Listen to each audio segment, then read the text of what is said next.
Bonjour à tous, bienvenue dans cette nouvelle vidéo. Aujourd'hui, ce qu'on va voir, c'est comment créer vos différentes formules d'abonnement. Alors pour ça, c'est très simple, vous allez en bas à gauche, vous cliquez sur Formule, et là, vous allez retrouver les différentes formules qui seraient déjà créées. Donc vous, normalement, dans votre cas, vous n'avez aucune formule de créer. Et on retrouve du coup les paramètres d'affichage, tout ce qui va concerner le cycle, donc est-ce qu'on est sur du 3 mois, du 6 mois, etc. et le prix.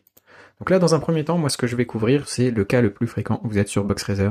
La spécialité, c'est les box par abonnement. Et donc, sur le schéma de box par abonnement, on est sur un cas de figure où on expédie en masse. On expédie en masse et du coup, on a des périodes de facturation qui sont programmées à date fixe. Donc, je vais simplement en profiter quand même pour vous montrer différents paramètres. Là, ici, par exemple, on a catégorie. La catégorie, ça correspond à à des groupes de formules que vous auriez créés juste ici. Donc là, vous avez les différents groupes de formules, et un groupe de formules, ça peut vous servir justement à différencier des offres d'abonnement, pour dire, moi, je sais pas, moi, là c'est la version spéciale A, la version spéciale B, etc. Et ça permet d'appliquer des tarifications différentes sur des modalités de paiement, donc des cycles de paiement qui seraient identiques. Je vous prends l'exemple d'un site. Vous êtes sur le site Rosa Box, et là, par exemple, on est sur une catégorie tampon, une catégorie serviette, et donc vous avez ici la liste des formules avec le tarif qui s'ajuste en fonction, et surtout avec là effectivement il n'y a pas de tarif, donc c'est le mauvais exemple, mais vous pouvez très bien changer la description justement pour savoir vous quoi expédier en fait. Donc voilà, les groupes de formules vont apparaître juste ici. Alors faites attention, parce que dès lors que vous créez un groupe de formules et que vous commencez à associer une formule dedans, toutes vos formules doivent forcément appartenir à un groupe de formules. Sans quoi la page ne s'affichera pas correctement.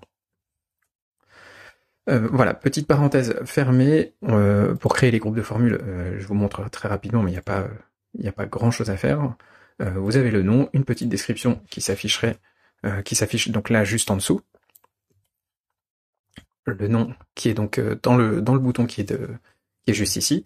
Et vous choisissez le site associé, donc dans la majorité des cas vous en avez un seul, et du coup vous pouvez choisir l'ordre d'affichage.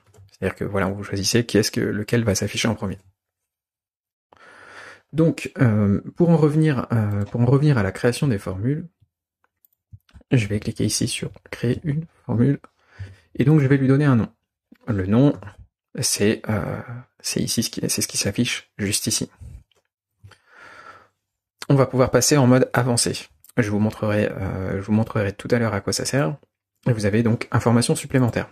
Information supplémentaire, c'est ce qui s'affiche là, juste en dessous. Donc là, vous pouvez mettre le texte que vous voulez.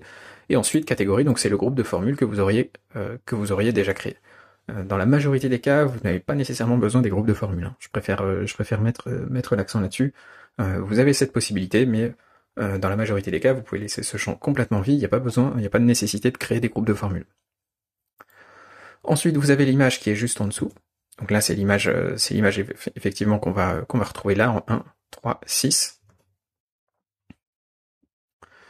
Et justement, si je sais pas, pour une raison ou pour une autre, vous voulez avoir un affichage extrêmement personnalisé ici, donc qui serait pas juste du texte, qui serait peut-être avoir une image supplémentaire, je sais pas, ça pourrait être je sais pas, une mise en forme avec une liste particulière, du gras, etc. Tout simplement, vous passez en mode avancé. Auquel cas, ce qu'il faut savoir, c'est que ce champ-là sera complètement ignoré. Il sera complètement ignoré, vous pouvez mettre ce que vous voulez dedans, mais finalement ça s'affichera pas du tout. Donc voilà, en mode avancé, vous avez tout, vous pouvez passer en mode source, en mode HTML pour faire la mise en forme que vous souhaitez.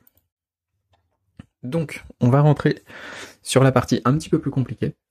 Dans un premier temps, toujours, je vais couvrir le cas des box mensuelles, qui est le plus fréquent. Imaginez, donc là, dans l'intervalle, on va choisir le type. Est-ce qu'on est sur de la box mensuelle? On va choisir, nombre de cycles. On va choisir 1. Et pourquoi on va choisir 1? Parce qu'on veut qu'il y ait un nouveau paiement tous les 1 mois.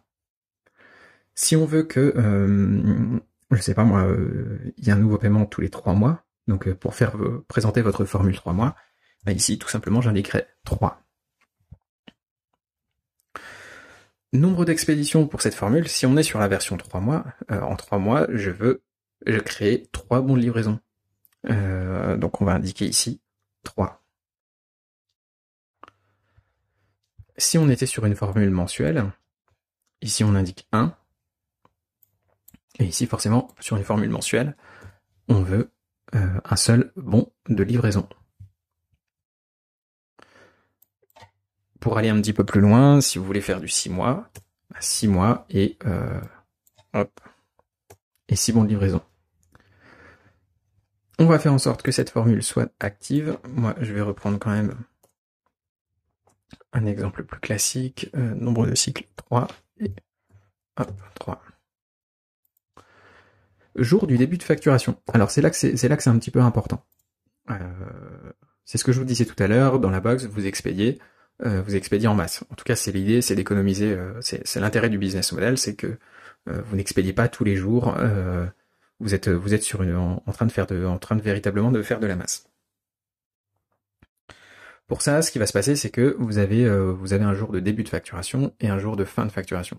Donc une date à laquelle vous reprélevez tout le monde et une date à partir de laquelle toutes les commandes qui sont passées après cette date, automatiquement ça passe sur le mois M+1 en fait. Donc imaginons, je veux que tout le monde soit reprélevé le premier de chaque mois. Peu importe quand il commande. Imaginez, je m'abonne, je sais pas moi, je m'abonne le 15.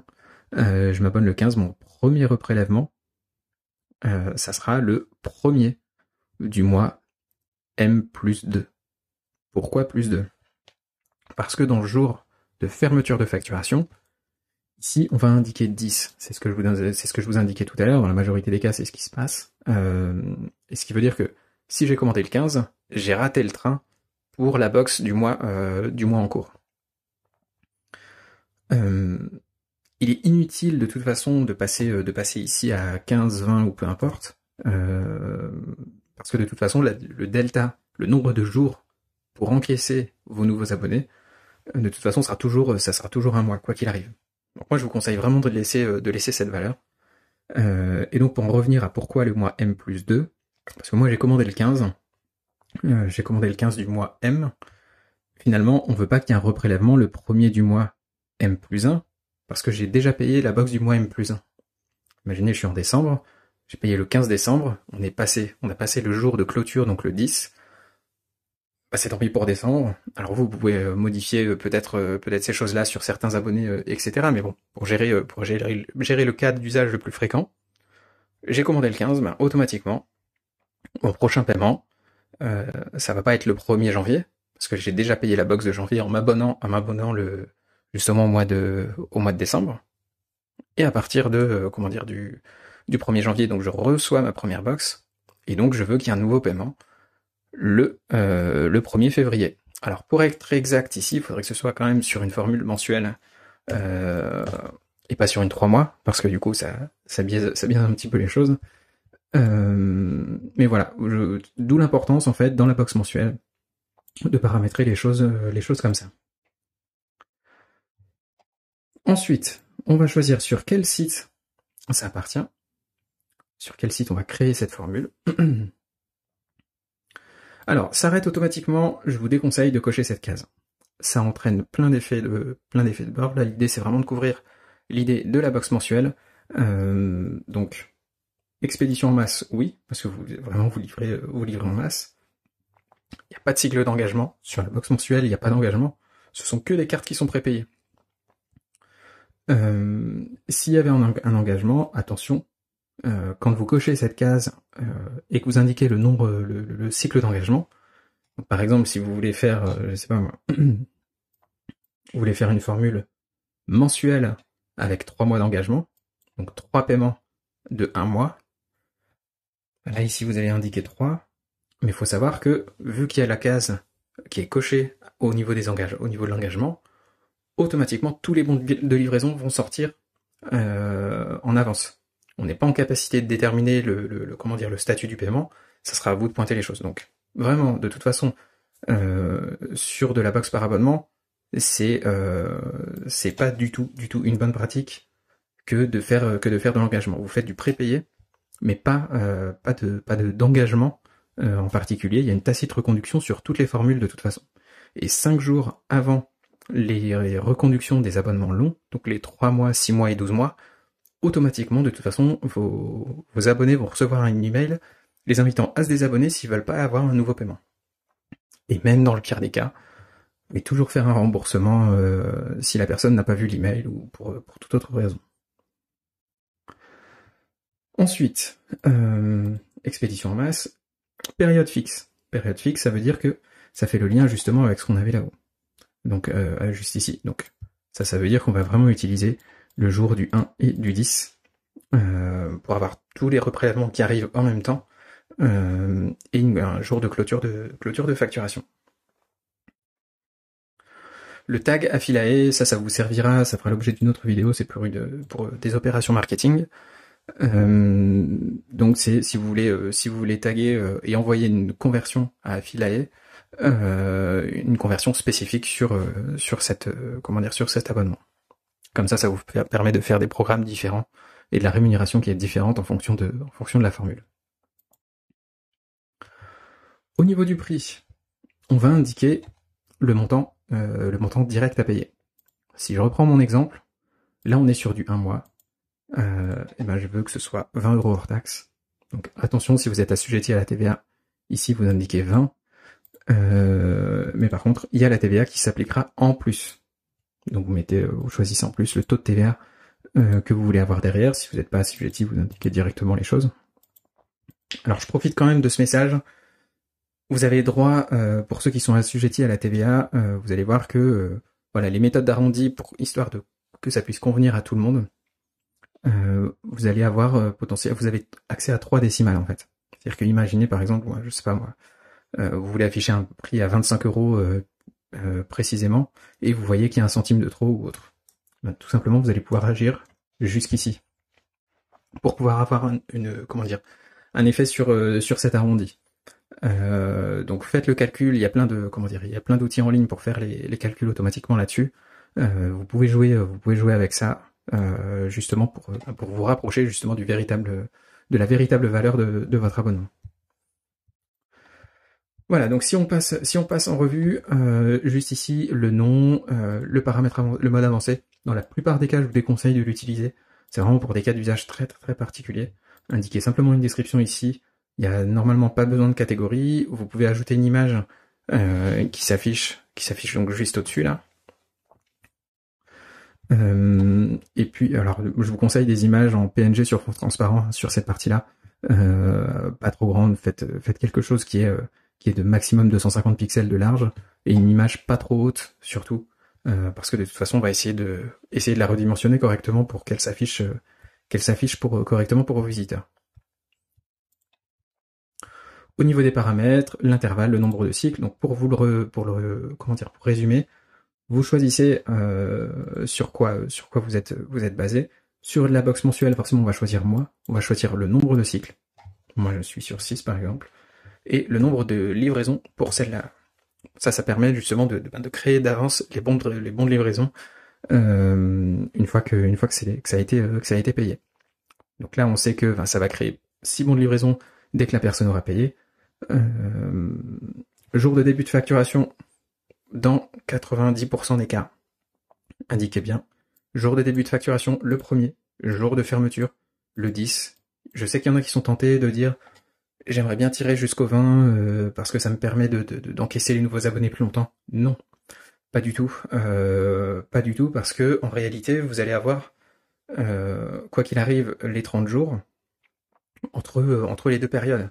Donc ça veut dire que la période d'encaissement, que ce soit entre le 11 et le 10 du mois suivant, parce que du coup, le jour de fermeture de la facturation, ce que ça veut dire, c'est que le 10 à 23h59, toutes les commandes qui sont passées après, automatiquement on passe au cycle suivant.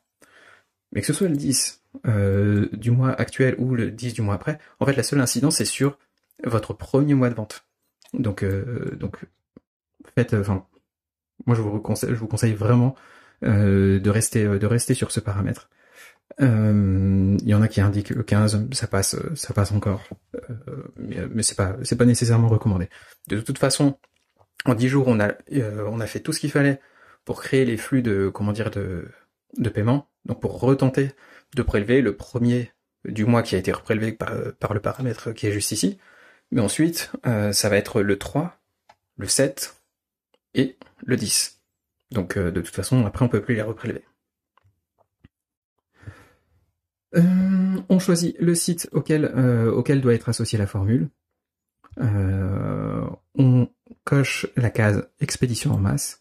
On coche la case période fixe, justement. Alors dans quel cas on ne va pas cocher la case période fixe? Dans le cas où par exemple, je sais pas moi, vous voulez faire, vous voulez pas de ces dates de clôture, etc. Vous êtes sur, voilà, mon client s'est abonné le 15, bah, je veux que son reprélèvement soit fait le 15 du mois d'après. Et bah là, tout simplement, vous pouvez laisser 1 et 10 parce que de toute façon, ça sera pas utilisé. Et ce sont des paramètres obligatoires, parce que majoritairement, du coup, on est quand même sur une application qui est faite pour de la box par abonnement. Et donc, vous laissez ici 1 et 10 et vous décochez, tout simplement, période fixe. Et par exemple, si vous voulez faire quelque chose donc avec un paiement toutes les 2 semaines, ici, on va indiquer 2 semaines. Et si vous faites une livraison toutes les 2 semaines, avec ce paiement, et ben voilà, vous avez votre formule qui est prête. Donc là, bah, automatiquement, à chaque paiement, on va reprélever la personne donc toutes les 2 semaines et lui créer un bon de livraison.